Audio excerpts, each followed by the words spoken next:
Kur'an'ı ders etip tefsirlem, Kur'an'ı ders etip alma ol bugünkü günde bigirek aktual problem. Çünkü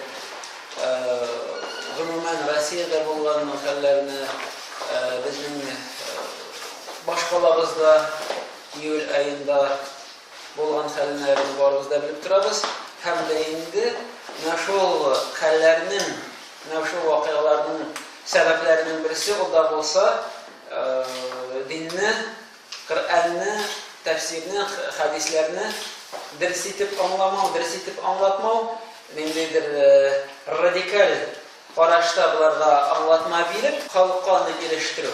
Şunun sebeple hatta gözetsek, revolütsiya hatli, bizning hatta Tatar tiline mi, Türk tiline mi, Kur'an tercümelerini biz görmeyimiz. Niçin? Çünkü indi bugün gündeki hallerini koyarsak, onun hikmetini anlıyoruz. Niçin tercüme edilmegen Musa Bigli'den oradan hem sonra birinciden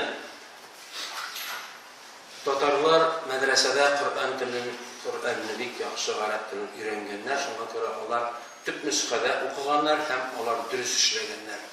Kıyıpqa gitmesi için onun Kur'an'ın üst tilinde okuğunu zaruri. Şuna göre biz tefsirlerini köprek görürüz. Endi biz hazır Arapça bilmiyoruz. Tüp halk Arapça bilmiyor. Okumagan çünkü Sovetler vaktinde Arap dilinde, Kur'an'da da kumgan harflere deyip mıskal ituga koşkenden sonra endi biz sınap turup nadanlaşa varağız, tefsir gerek, tercüme gerek. Endi benim tefsirge qaraganda dürüst kullanmaz edik biz sözün batıda tefsir edip. Min tefsirçi tüp, min tercümeçi.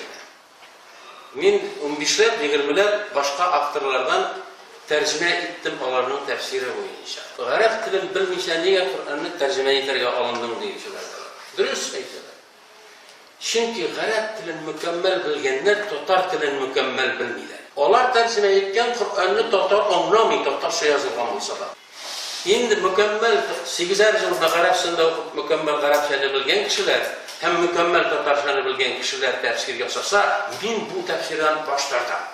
Hazırlaşmış tavuğun tefsirlerini biz halka ciddiyetleyeceğiz. Bunun bir denemelerimiz var.